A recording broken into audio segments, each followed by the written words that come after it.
નમસ્કાર મિત્રો, સ્વાગત છે તમારું ગુજરાત ટીવી ચેનલમાં। આજે આપણે વાત કરવાના છીએ કયા વિસ્તારમાં કેટલો વરસાદ પડ્યો અને આગામી દિવસોમાં કેટલો વરસાદ પડવાનો છે। રાજ્યમાં સાર્વત્રિક વરસાદ નોંધાયો છે। હવામાન વિભાગની આગાહી મુજબ બનાસકાંઠામાં ધોધમાર વરસાદ વરસ્યો છે। જિલ્લામાં ધોધમાર વરસાદ વરસતા ઠેર ઠેર વરસાદી પાણી ભરાયા છે। ત્યારે દાંતા તાલુકામાં ધોધમાર વરસાદ વરસ્યો છે। દાંતા તાલુકામાં 4 કલાકમાં 8 ઇંચ વરસાદ વરસતા ચારે તરફ પાણીના દ્રશ્યો સર્જાયા છે। જ્યાં જુઓ ત્યાં પાણીથી લોકો પરેશાન થઈ ગયા છે। તાલુકામાં હાઈવે પર ઘૂંટણસમા પાણી ભરાયા છે। ખેતરો વરસાદી પાણીથી તરબતોડ થઈ ગયા છે। તેમજ સરકારી હોસ્પિટલમાં પણ વરસાદી પાણી ભરાયા છે। તાલુકામાં ભારે વરસાદના કારણે ખેતરો બેટમાં ફેરવાયા છે, ત્યારે ખેડૂતોને નુકસાની વેઠવાનો વારો આવ્યો છે। સમગ્ર તાલુકામાં ભારે વરસાદના કારણે હાઈવે પર પાણી ભરાતા વાહન ચાલકોને ભારે હાલાકીનો સામનો કરવો પડ્યો છે, તેમજ અનેક વાહનો બંધ થયા છે। હાઈવે પર ઘૂંટણસમા પાણી ભરાતા વાહન ચાલકો પાણીમાંથી પસાર થવા મજબૂર બન્યા છે। રાજ્યમાં વરસાદી માહોલ જામ્યો છે। રાજ્યમાં વિવિધ વિસ્તારમાં મેઘરાજાએ જમાવટ બોલાવી છે। રાજ્યમાં છેલ્લા કેટલાય દિવસોથી વરસી રહેલા વરસાદના પગલે નદી નાળા અને ચેક ડેમોમાં નવા નીરની આવક થઈ છે, તેમજ અનેક નદીઓમાં ઘોડાપૂર આવ્યા છે। ત્યારે શામળાજી પાસે મેશ્વો નદીમાં નવા નીરની આવક થઈ છે।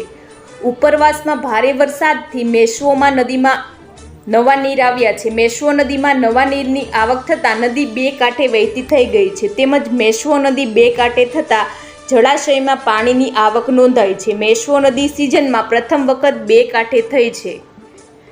રાજ્યમાં વરસાદી માહોલ જામ્યો છે। બીજી બાજુ જોવા જઈએ તો પાલનપુરમાં મેઘરાજા મહેરબાન થયા છે। પાલનપુરમાં ભારે વરસાદ ખાબક્યો છે। પાલનપુરમાં પહેલા જ વરસાદમાં ચારે તરફ પાણી થઈ ગયું છે। ભારે વરસાદના કારણે હાઈવે પર વરસાદી પાણી ભરાયા છે। હાઈવે પર વરસાદી પાણી ભરાતા વાહન ચાલકોને મુશ્કેલીનો સામનો કરવો પડ્યો છે। પાલનપુર અંબાજી હાઈવે પર વરસાદી હાઈવે પર પાણી ભરાયા હોવાના દ્રશ્યો સામે આવ્યા છે। પાલનપુરમાં પ્રથમ વરસાદમાં જ હાઈવે પર કેડ્સમાં પાણી ભરાયા છે। પાલનપુર અંબાજી હાઈવે પર વરસાદી પાણી ભરાતા વાહન ચાલકો અટવાયા છે, તેમજ વીરપુર પાટિયા નજીક વરસાદી પાણી ભરાયા છે। હાઈવે પર પાણીના કારણે વાહન ચાલકોને પાણીમાંથી પસાર થવા મજબૂર બન્યા છે, તેમજ હાઈવે પર ટ્રાફિક જામના દ્રશ્યો જોવા મળ્યા છે। મિત્રો, બીજા જિલ્લાની વાત કરીએ તો સુરત શહેરના અનેક વિસ્તારોમાં ધોધમાર વરસાદ વરસ્યો હતો, જેને લઈને અનેક વિસ્તારોમાં રોડ રસ્તાઓ પાણીમાં ગરકાવ થયા હતા। ત્યારે સુરતના અઠવા, ઉધના અને રાંદેરના ઝોનમાં વરસાદ વરસ્યો હતો, જેને લઈને રોડ રસ્તા પર વરસાદી પાણી ભરાયા હતા। આ સાથે જ મજુરા ગેટ, ભટાર, ખટોદરા અને ઉધના વિસ્તારમાં વરસાદ જોવા મળ્યો હતો। હવામાન વિભાગ દ્વારા રાજ્યમાં અનેક જિલ્લાઓમાં સાર્વત્રિક વરસાદની આગાહી કરવામાં આવી છે, જેને લઈને અનેક જિલ્લાઓમાં સાર્વત્રિક વરસાદ જોવા મળ્યો હતો। ત્યારે અનેક વિસ્તારોમાં વરસાદી પાણી ભરાઈ ગયા હતા, જેથી લોકોને હાલાકીનો સામનો કરવાનો વારો આવ્યો હતો।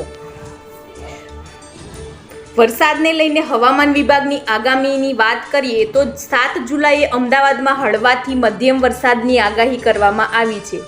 આજે કેટલાક જિલ્લાઓમાં વરસાદને લઈને રેડ એલર્ટ જાહેર કરવામાં આવ્યું છે, તેમજ સુરત, નર્મદા, તાપીમાં રેડ એલર્ટ સાથે વરસાદની આગાહી કરાઈ છે, તેમજ બનાસકાંઠામાં રેડ એલર્ટ સાથે વરસાદની આગાહી કરવામાં આવી છે।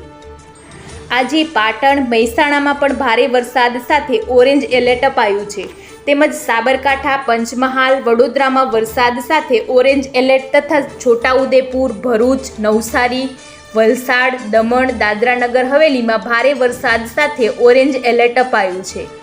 સુરેન્દ્રનગર, અમરેલી, ભાવનગરમાં ભારે વરસાદ સાથે ઓરેન્જ એલર્ટ અપાયું છે।